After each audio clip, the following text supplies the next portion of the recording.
একটা স্ট্যাটাস দেখে সবাই আমাকে অনেক অনেক প্রশ্ন করছে স্ট্যাটাসটা কেন। তো তাদের উদ্দেশ্যে বলার, প্রিয় মানুষ বললে অনেক কাজই করতে হয়। যদি আমার প্রিয় মানুষ আমাকে বলেছে তার জন্যই মিডিয়াতে ছাড়ছি।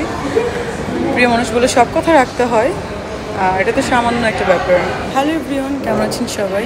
আমি মিষ্টি জান্নাত। আপনারা সবাই জানেন যে আমি এখন দেশের বাইরে আছি এবং একটা স্ট্যাটাস দেখে সবাই আমাকে অনেক অনেক প্রশ্ন করছে স্ট্যাটাসটা কেন। তো তাদের উদ্দেশ্যে বলার যে প্রিয় মানুষ বললে অনেক কাজই করতে হয়, সেটা যেটাই হোক। সো অফকোর্স আমি মিডিয়া ছেড়ে দিচ্ছি এবং আমি পড়াশোনা নিয়ে আবারও ব্যস্ত হয়ে যাচ্ছি। পিএইচডি করব লন্ডন থেকে, অ্যান্ড সেটা নিয়ে আমার প্রিপারেশন চলছে। আর সেকেন্ড থিং হচ্ছে যে আমার 4টা সিনেমার কাজ চলছিল, সেই 4টা সিনেমা আমি করে মিডিয়া থেকে বিতাড়িত হব।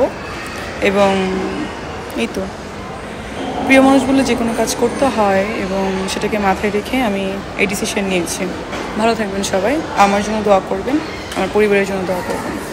আপনারা সবাই জানেন যে আমার একটা স্ট্যাটাস নিয়ে অনেক কথা হচ্ছে, সেটা হচ্ছে কেন আমি হঠাৎ করে ডিসিশনটা নিলাম মিডিয়া ছাড়ার।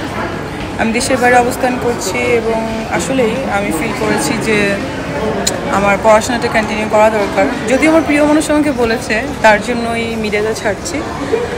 প্রিয় মানুষ বলে সব কথা রাখতে হয়, আর এটা তো সামান্য একটা ব্যাপার।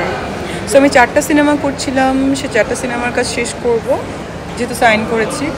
করার পরেই আমি আমার পিএইচডিতে চলে যাব ইউকেতে। সো অলরেডি আমি দেশের বাইরেই আছি। সবাই দোয়া করবেন আমার জন্য।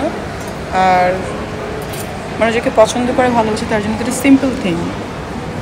সো ভালো থাকবেন, আমার জন্য দোয়া করবেন, আমার পরিবারের জন্য দোয়া করবেন।